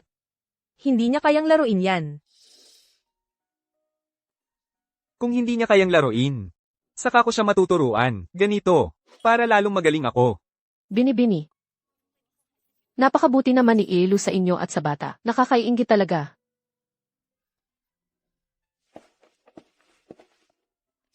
Nanay! Dumalaw ka sa akin! Sino siya? Wow! Lego! Siya si Tito Lu. Xiaozi, magpasalamat ka. Sige. Salamat bagong tatay.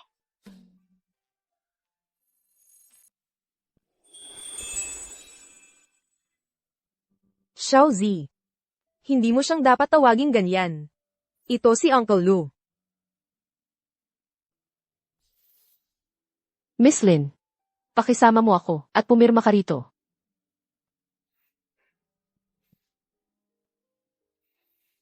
Xiaozi. Paano mo nalaman na ako ang bagong tatay mo? Sinabi sa akin ng nurse. Sinabi niya na darating siya at ang asawa niya. Ano pa ang sinabi niya? Sinabi rin nila na huwag akong tumawag sa gabi kay mama para hindi makaabala sa inyong mag-asawa. Kung magagalit ka sa akin, iiwan mo rin ako. Kaya pala, nitong mga nakaraang araw, hindi siya tumatawag kay Lin Wan. Dahil ito pala ang dahilan. Xiaozi, walang mag-iiwan sa'yo. Kahit bumalik ang dating tatay mo. Hindi ko siya papayagan. Nakunin ka.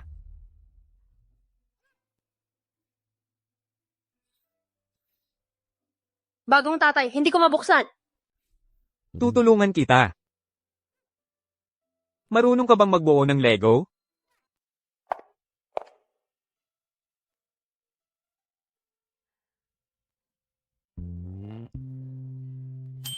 Mahali ka na, samahan mo ako. Umupo ka rito.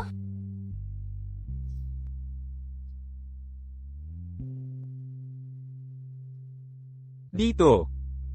Ito. Kung ako at si Lu Xingchen ay magiging tunay na pamilya. Sana.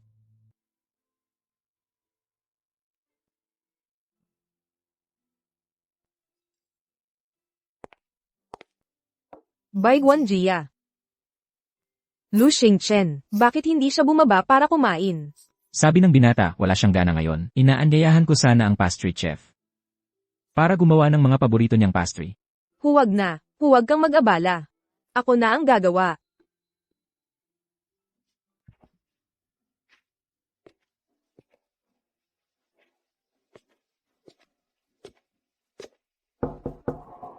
Lu Xingchen. Gumawa ako ng pastry para sa iyo. Salamat sa pag-aalaga kay Xiaozi ngayon.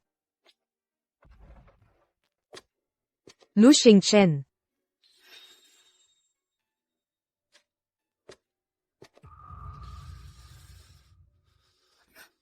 Nagawa niya yon. Paumanhin, hindi mo na kita iistorbo.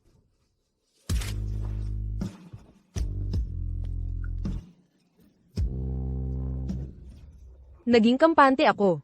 Kamakailan, dahil sa pag-aalala sa kanya, nakayanan kong tiisin ang pag-atake ng adik Sion.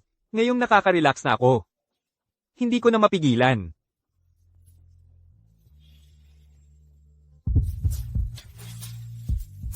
Lu Xingchen. Sa ngayon, mag-asawa pa rin tayo. Kung gusto mo. Bago tayo magdiborsyo, maaari kitang tulungan. Pero maliit pa ang bata. Mag-ingat ka. Pagkapanganak ng bata, huwag na tayong magkagulo pa. Malaki ang agwat ng ating mga pamilya. Mas matanda pa ako sa iyo ng 7 taon. Kaya malinaw sa akin. Imposible sa pagitan natin. Lin Wan. Hindi ba pwedeng hindi tayo maghiwalay? Lu Xingchen. Bilang iyong asawa, may obligasyon akong tulungan ka. Pagkatapos nating maghiwalay, kung gusto mong humanap ng iba, kalayaan mo yun.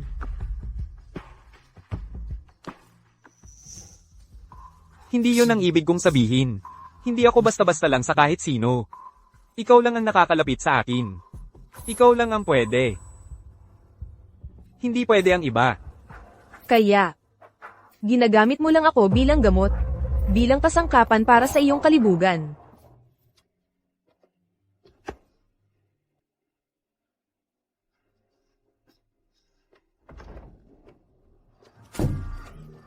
Lin Wan.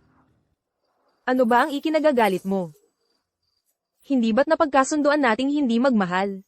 Pero bakit kapag naisip ko, na may ganong intensyon siya? Nararamdaman ko. Chenxing, nag-away kayo ni Xiaowan kahapon. Lola. Parang, ako. Lin Wan, hindi ba pwedeng hindi tayo magdiborsyo? Lu Chenxing. Bilang asawa mo, responsibilidad kong tulungan ka. Pagkatapos nating maghiwalay, malaya kang humanap ng iba. Iyon ay karapatan mo. Hindi yun ang ibig kong sabihin. Ako. Hindi basta-basta ako makakasama ng kahit sino. Kapag malapit lang ako sa'yo. Saka lang ako gagaling ng kaunti. Ikaw lang ang pwede. Hindi pwede ang iba. Kaya, ginawa mo akong gamot. Ginawa mo akong kasangkapan para sa sarap mo.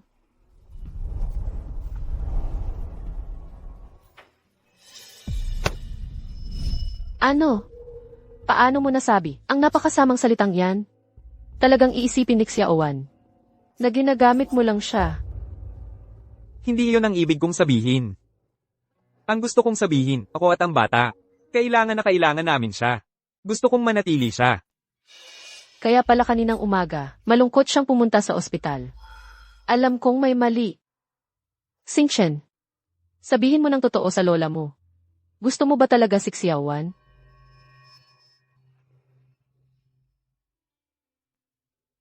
Magsalita ka naman. Ang tahimik mo. Lola, hindi pa ako nakipagrelasyon sa babae. Hindi ko alam kung gusto ko ba siya o hindi.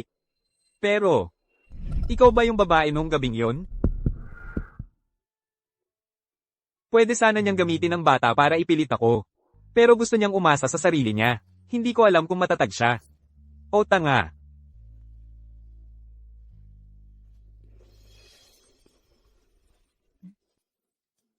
Lu Xingchen. Kahit ano paman. Salamat sa pagligtas mo sa akin. Ang ganda talaga ng ngiti niya. Sa pagtingin ko lang sa kanya. Gama na pakiramdam ko sa sigapa kung kondisyon.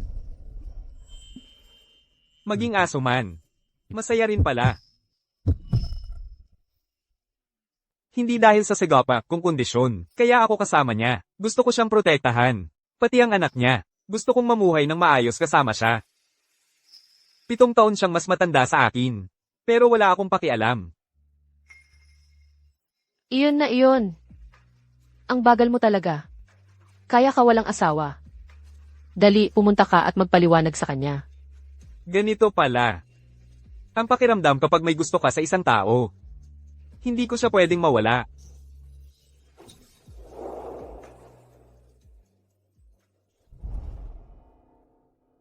Baka naman. Na-fall na talaga ako kay Lu Xingchen.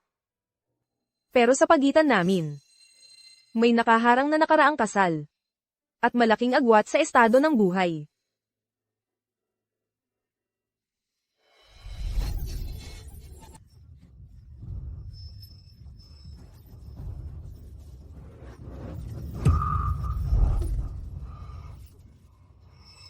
Joe Sisi, ikaw pala.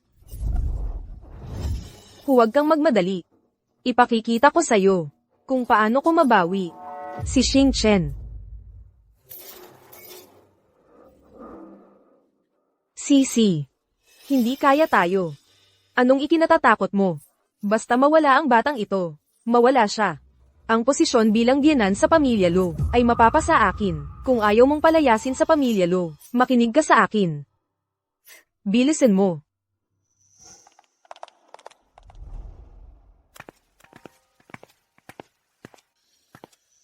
Presidente Lu, kakatulog lang po ng bunso, si Xiaoze. Nasaan si Linwan? Ang ginang po, nagpunta po para magpagawa ng espesyal na pagkain para kay Xiaoze.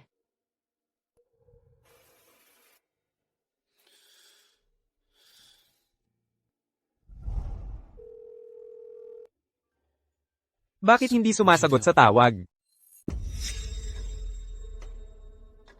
Gising ka.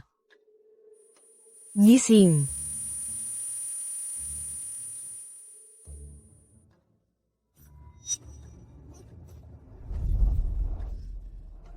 Joe Sisi, anong gusto mong gawin?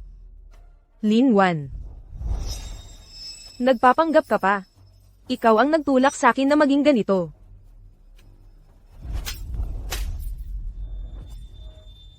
Nakakangiti ka pa. Nakatawa ko sa katangahan mo.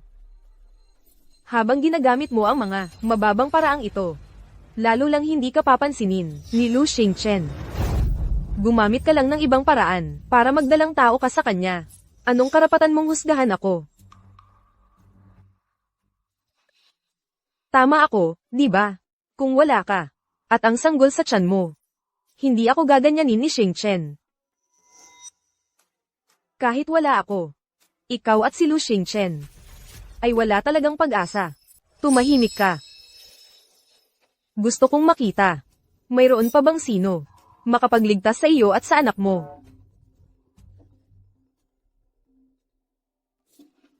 Isang oras lang ang lumipas. Agad-agad siyang naghanap sa iyo. Ang mga pagmamahal at pag-aalaga. Dapat ay para sa akin lang ang mga ito.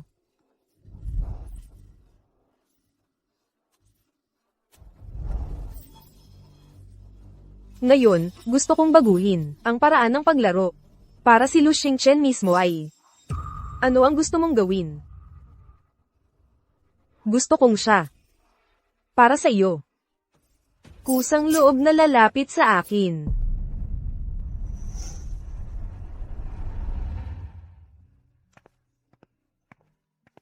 Sir Luo, nakita sa surveillance. Sa ospital, wala si Mrs. Luo. Ang lokasyon ng cellphone? Kamakailan lang may natanggap na mensahe, ang signal ng cellphone ni MS Lin. Huling lumitaw sa, malapit sa Alice Hotel sa west side ng lungsod. Mag-iwan ng 2 tao para alagaan si Xiaozi. Sumama ka sa akin.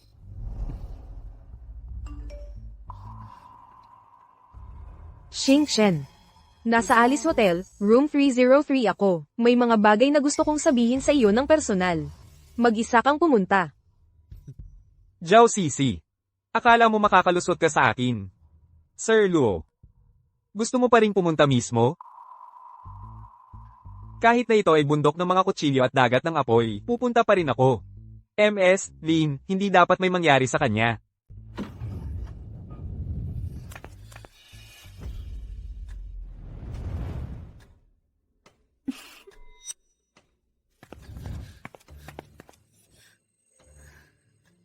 Pakawalan mo siya. Shenxing. Huwag kang magmadali. Umpisahan natin sa isang inuman. Magkwentuhan muna tayo. Gusto mong mamatay? Mukhang, mas gusto mo pang. Para sa kanya at sa sanggol sa kanyang sinapupunan. Ang humarap sa kamatayan. Anong gusto mong gawin?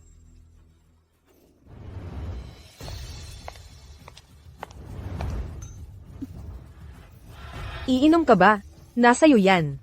Pakakawalan ko ba siya? Nasa akin yan. Ano ang pipiliin mo? Ikaw ang bahala. Lu Xingchen. Huwag kang makinig sa kanya.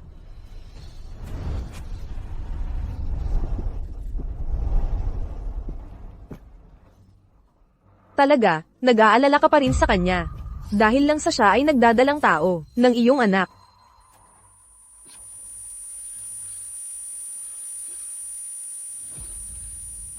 Anong nilagay mo sa alak?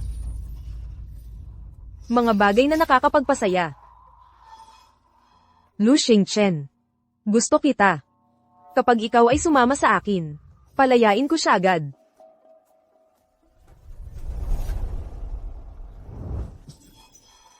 Ganyan ka talaga, nakakadiri.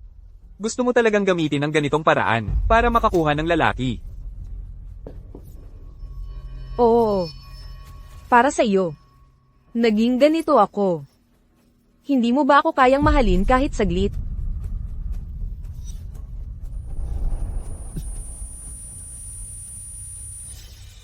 Xingchen. Tignan mo. Sa huli, ako pa rin ang mananalo. Hindi ba't pagbubuntis lang yan? Kaya ko rin yan.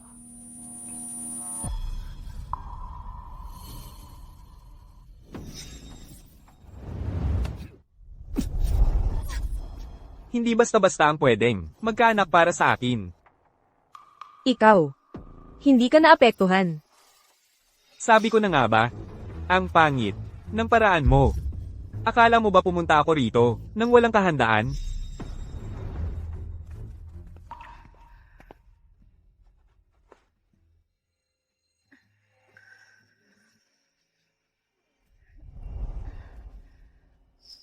Ayos ka lang ba? Okay lang ako. Lu Xingchen. Naglakas loob kang lokohin ako.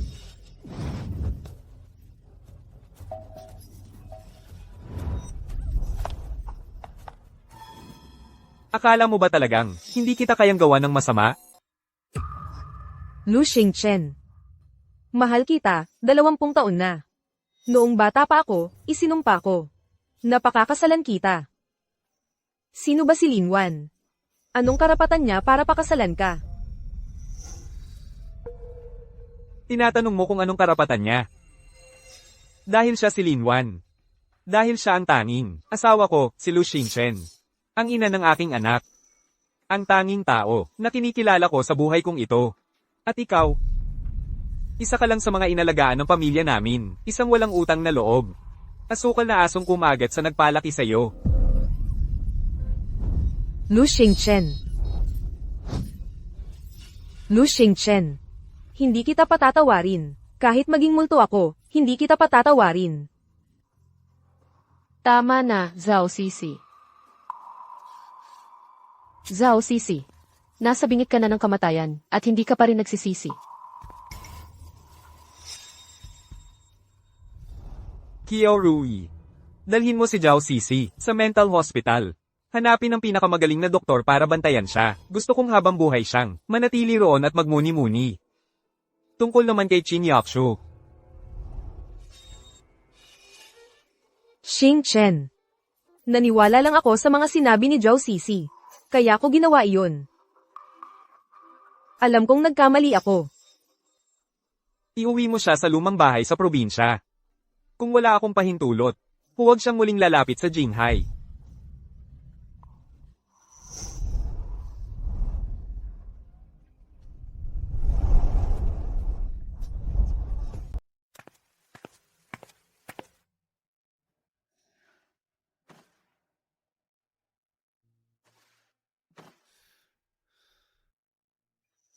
Hindi ko kayang protektahan ka.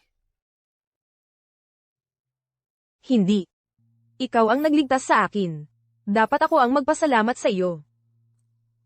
Sa mga susunod na araw, hindi ko hahayaan ng sinuman na apihin ka. Pangako ko. Lu Xingchen. Sa hotel. Ang mga sinabi mo. Para lang galitin Zhao Sisi. Oh. Bawat salita mo ay totoo.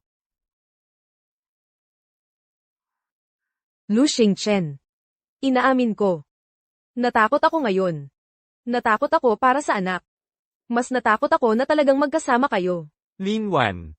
Hindi ko kailanman magagawa ang magtaksil sa'yo. Noon sa banyo. Sinabi kong manatili ka. Hindi dahil sa anak. Hindi dahil sa nakakatawang sakit na addiction. Ano? Ang dahilan. Siyempre dahil sa'yo. Hindi pa ako nakakaranas ng pakikipag-ugnayan sa mga babae. Hindi ko alam ang ibig sabihin ng pagmamahal sa isang tao. Pero hindi ko alam kung noong kailan nagsimula. Dito sa puso ko. Ikaw lang ang naiisip ko. Lu Xingchen. Kaya, ako at Xiaozi. At ang anak sa sinapupunan mo. Lahat kami ay nangangailangan sa'yo. Wan. Manatili ka. Huwag kang umalis.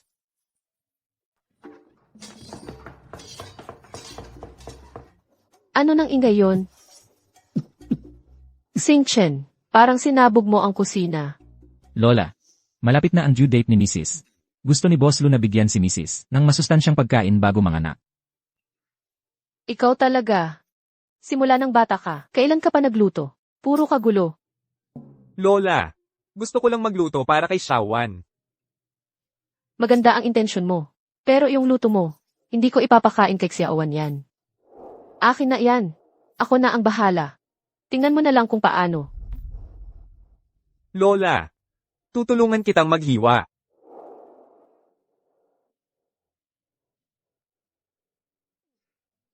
Dahan-dahan lang.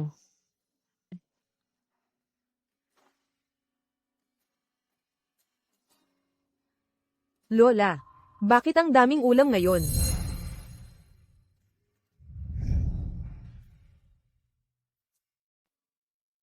Lola, bakit marami ang pagkain ngayon? Ito lahat ay gawa ni Chenxing. Sinikap niyang matuto para sa'yo. Halika, subukan mo. Xiaowan, ikaw lang ang kakain, pero para sa dalawa ang pagkain. Dapat kang kumain ng marami. Salamat, Lola. Nako.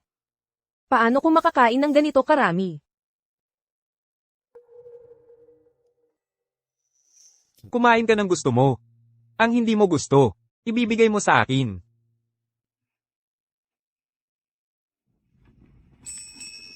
Binibini. Ang mga unang damit na ipinagawa mo para sa apo ay dumating na. Noong huli kong nakita, ang ganitong ka-cute na damit, noong bata pa si Chenxing. Ano sa tingin mo? Sa ganito pala. Ang isang bagong buhay ay sumasapit. Sa pagmamahal at paghahangad. Masaya ka ba, baby?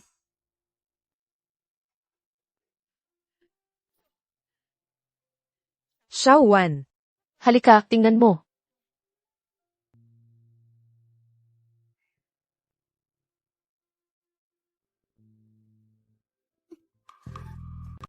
Anong nangyayari?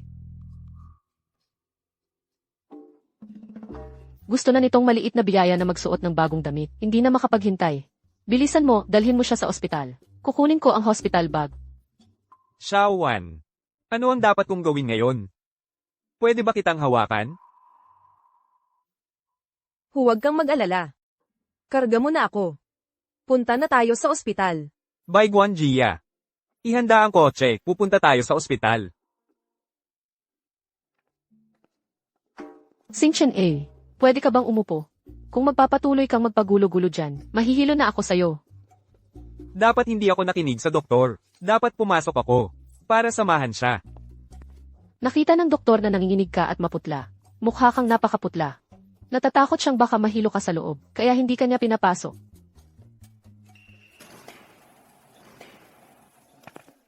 Doktor, kumusta na ang asawa ko?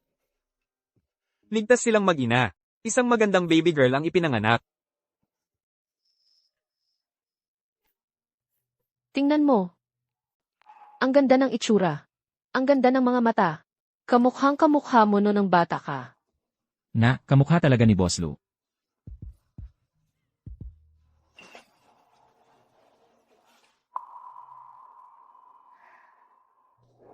Pinagod mo ang sarili mo.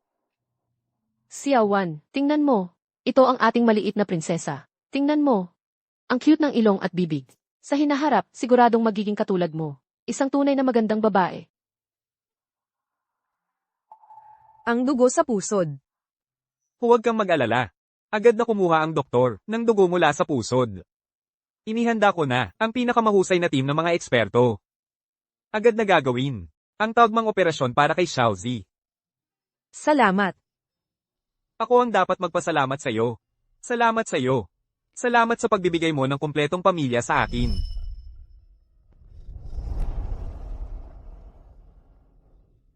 Ang amoy na ito, parang amoy ng babaeng iyon noong gabing iyon.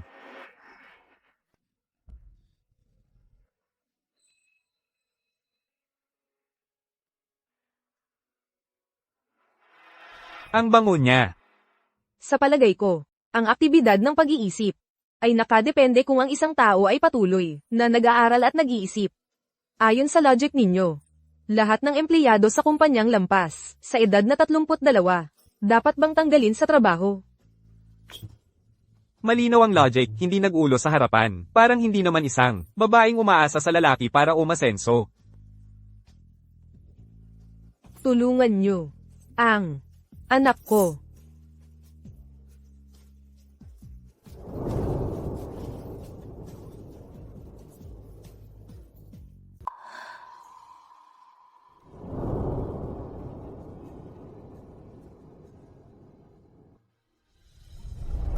Buntis ka.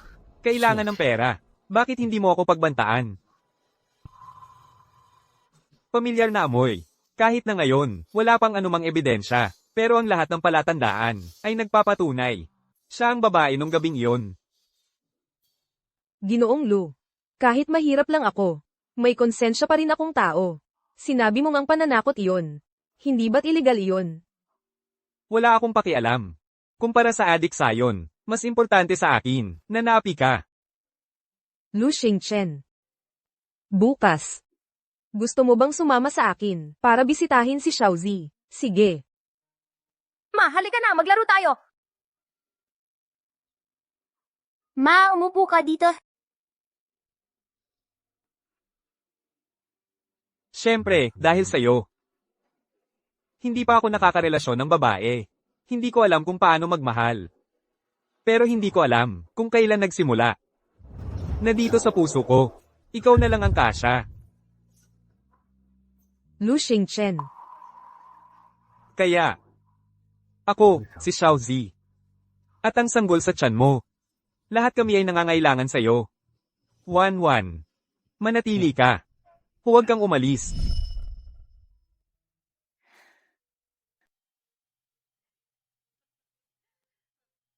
Bilis-bilis na, lahat.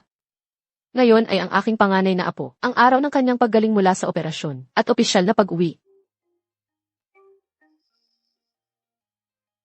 Kailangan nating siyang salubungin ng masaya at masigla, para sa kanyang pag-uwi.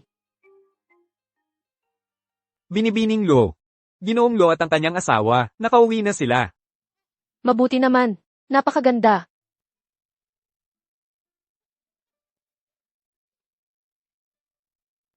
Naku, ang cute-cute, ang bait-bait, ay apo ko. Ligtas at payapa ka na sa wakas sa bahay. Salamat, Lola. Nga pala, ang mga resulta ng kanyang check-up, normal ba lahat ng indicators? Ayon sa mga eksperto, si Xiaozi, ay napakaganda ang paggaling. Malusog na mabubuhay hanggang 100 taon. Wala talagang problema. Ayos na ayos yan. Mula ngayon, magkakasama-sama na tayong pamilya. Hindi na tayo maghihiwalay pa. Ginoong Lo. Binibining Lo. Ang iyong asawa. Magkuha kaya tayo ng litrato ng buong pamilya? Sige.